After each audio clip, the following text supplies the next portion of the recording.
Hi friends, happy Monday. It's your girl that's just Charma. Welcome back to my channel, and if you're new here, welcome to my channel.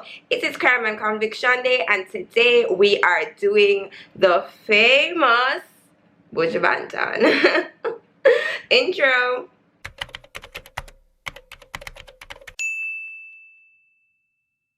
So y'all probably looking at it and like, what did Buju do? Cause based on his reign right now, y'all probably forgot that Buju did something wrong, or did he? Anyways, we're going to jump right into the case of Buju Banton, or Mark Anthony Myrie. But because of popularity, for the duration of this video, I will be calling him Buju Banton, of course. Mark Anthony Myrie, more popularly known as Buju Banton, was born on July 15th, 1973 in Kingston, Jamaica. For those who don't know, Buju was the name given to him by his mother because he was a chubby child, and he adopted the name Banton from the artist Buju Banton. So for those of you guys who don't know who Buju Banton is, y'all need to go on YouTube and check out Buju Banton, because most of these old dancehall songs that you guys are singing, that you guys probably know, that are big hits, are sung by Buju Banton. You guys just maybe not know who he is. Buju had rough vocals and a really strong and forceful delivery, which Buju later emulated in his DJ career, but of course he flipped it and it made it his own style. Buju was the youngest of 15 children, but he's actually the only child for his mother and father. So his father had some of his own children, his mother had some of her own children, but Buju was their love child practically. Growing up, he always had a thing for music and dancehall and performing, so he would always sneak off and go to Denham Town to watch popular DJs perform. At 12, Buju took the mic and started to DJ for himself under the name Gargamel.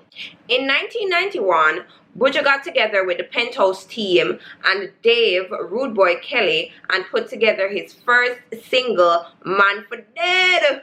However, Buju's first major hit was Love My Browning. This song, though popular and praised, and it was a hit, it contributed to the colorism that was and still is rampant in Jamaica, so he followed this up with a next track, Love Black Woman. Love My Browning was not even a percentage as controversial as his song Boom Bye Bye. This song seemingly advocated violence against the LGBT community, namely gay men, and this song would get Buju in a lot of trouble down the line. But that song is not why he's on this episode of Crime and Conviction. Don't worry though, we'll get to that soon enough. Now, Buju released hits on top of hits on top of hits. Bogle, Batty Rider, Oh Man No Fret. Oh my god, so many hits. So much, in fact, that in 1992, Buju surpassed Bob Marley's record in having the most hits in one single year. Buju released his debut album, Mr. Mention, and it was banging. It was doing so well that it caught the attention of an international label, and Buju was snatched right up. In 1993, under this international label that was called Mercury, Buju released his album, Voice of Jamaica, and of course, it was a hit. By the mid-1990s, Buju's outlook on life became more philosophical, and he embraced the Rastafarian faith. At this point in Buju's career, he was dominating the dancehall scene, but he made the bold decision to transition to reggae. And this was described as a smart move in his career because this propelled him even further. Okay. enough of Buju's career. He's a powerhouse. We all know this. If you want to read up more about his wonderful career, I will be leaving links in my description so you can go and read up about it. Trust me, it is a very good and wonderful read. You might find out things about him that you did not know. Now on to Buju's personal life, which we don't know that much about because Buju did a wonderful job of keeping his personal life personal. Here's what I do know. At one point, Buju was married. However, I'm not quite sure when. I'm not quite sure if they shared children. But I do know her name and I choose not to share it because they are now separated. Also, Buju has 5 children. Or 15.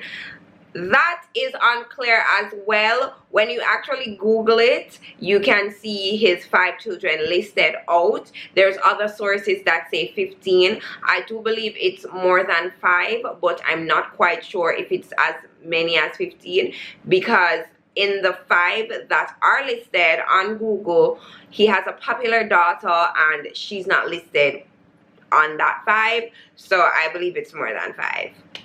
Now to the meat of the matter and why we are all here. On December 8th, 2009, while Buju was in his Florida home, agents from the U.S. Drug Enforcement Agency received a tip-off that Buju and 2 other associates, James Mack, also called Spencer Clark, and Ian Thomas, wanted to buy cocaine. This tip-off was given to them by a confidential source. Now, this confidential source was then instructed by the authorities to call the 3 men and set up a meeting, which he did. The 3 men agreed to this meeting. They met up later in the day at a restaurant, and this meeting was captured on audio and it was also observed by the authorities. At this meeting at this restaurant, all 3 of the men, including Buju Banton of course, were asked to then move to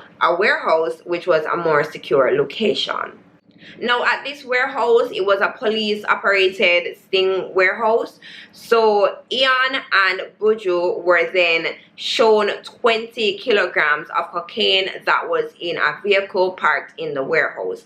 Ian then took out one of these packages that weighed 1 kilogram. He placed it on a nearby table, took out a pocket knife, opened the package, took some cocaine onto the knife, started inspecting it with his fingers. Then he handed the knife to Buju. Buju wiped the blade with his finger and then placed his finger in his mouth. Now, for those who don't know, that was a way of him testing the cocaine. He was tasting it. So cocaine actually numbs your mouth, and I'm assuming if it didn't numb Buju's mouth, you know, hello, not good cocaine. TV teaches you a whole lot. So after this session, the men left, but they were under surveillance. Now I'm unsure if they left empty-handed or they left with the package of cocaine. That wasn't specified. Now this whole encounter at the warehouse, I'm not quite sure how long it lasted, but there's actually 11 minutes of footage with these men making this transaction. There's also audio, so yeah. It shows a meeting with Banton, his friend Ian Thomas, as well as Alex Johnson, who was an informant for the Drug Enforcement Administration and other law enforcement agencies. The meeting took place at a warehouse in Florida, which was owned by the Sarasota Police Department, and it had been outfitted with 4 hidden cameras. When Banton and Thomas walked in, Johnson introduced them to an undercover police officer posing as a drug supplier. "While you're in here, I want to show you some goods," Johnson told them. According to the ABC report, Johnson hid 20 kilograms of cocaine in the back of an SUV. He pulled out 1 brick of the drug and handed it to Thomas, who walked with the package to a nearby table. Here's Thomas cutting into the cocaine, then a brief conversation between the men.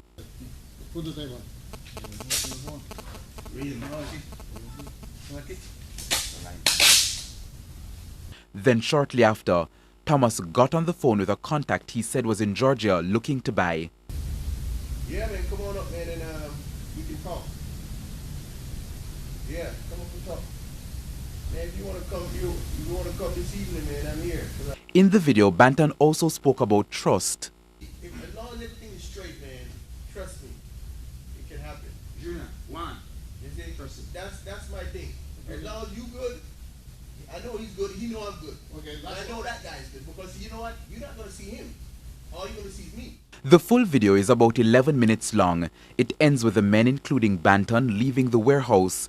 U.S. officials objected to its release because it contained images of an undercover detective and a confidential informant. But after arguing in a letter to the court that the public had a right to see the video, ABC News persuaded a judge to unseal it. So the next day, which was December 9th, Ian met up with a confidential source at a restaurant to confirm the purchase of 5 kilograms of cocaine. And they agreed that the next day, which is December 10th, the deal would go down. The next day, December 10th, Ian and James went to the warehouse to make the transaction, but then they were arrested. Buju was not present, but he was later arrested at his South Florida home. The news of his arrest, when it broke, it shocked everybody. There were local DJs and artists making comments about how they were shocked. It made local news, it made the papers. It was crazy. He was arrested and charged with conspiracy to distribute. On January 8, 2010, he pled not guilty and his trial started in September of that same year. Now, this trial resulted in a hung jury because the jurors could not come to a verdict. In November of that same year, Buju was granted bail and house arrest. In January 2011, Buju was allowed to perform at a concert and it was sold out. The concert was held in Miami on January the 16th. A day before Buju Banton's second trial was set to start, his album Before the Dawn actually won a Grammy. It was Best Reggae Album 2010. Unfortunately, Buju was convicted of his charges, which were conspiracy to possess cocaine with the intent to distribute, a drug trafficking offense, and a gun charge. Buju, who was 37 at the time, was sentenced to 10 years. 4 years later, in 2015, his gun charge was dropped. On December 7th, 2018, which was not even 2 years ago, Buju was released from prison. At the airport in Kingston, news outlets lined the corridors and he was reunited with his family. His fans were out there to greet him. It was a big spectacle. However, his wife and himself, they were separated while he was incarcerated, unfortunately. Mark. I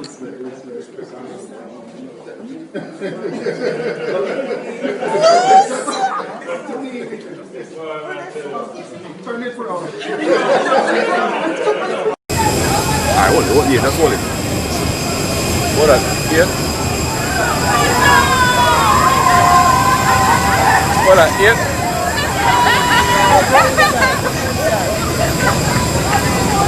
Video that we are watching for you. Buju was said.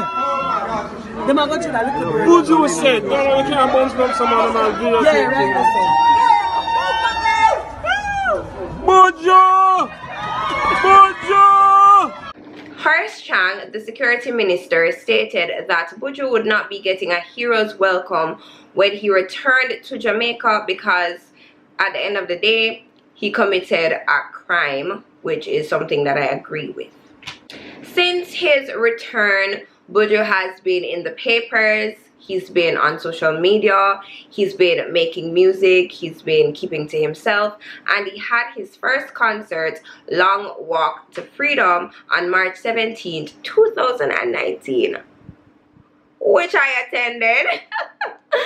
He has been trying to keep a low profile, but his concert did bring some controversy with his son, which was also recorded in the papers. Now, Buju has denied all allegations as it relates to him being involved in the usage of the substance that he was arrested for. This incarceration was simply just, a pause.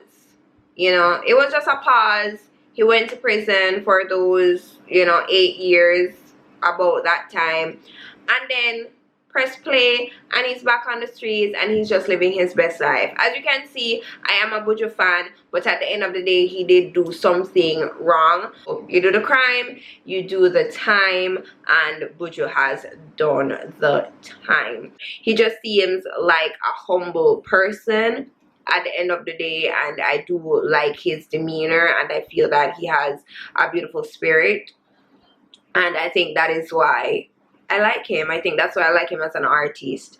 But yeah, I don't know why Buju got caught up in this. If it was like a spur of the moment thing, or maybe the excitement of it, we will never know. And Buju, if you ever see this, even if it's 5 years from now, just give me a call. My email is in my description, and you can just give me a chat, okay? We can talk.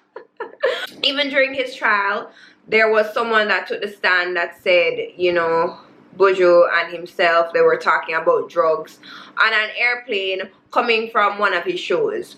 So we don't know if it's him being there, like that just happened because he was there, or maybe this was his side business.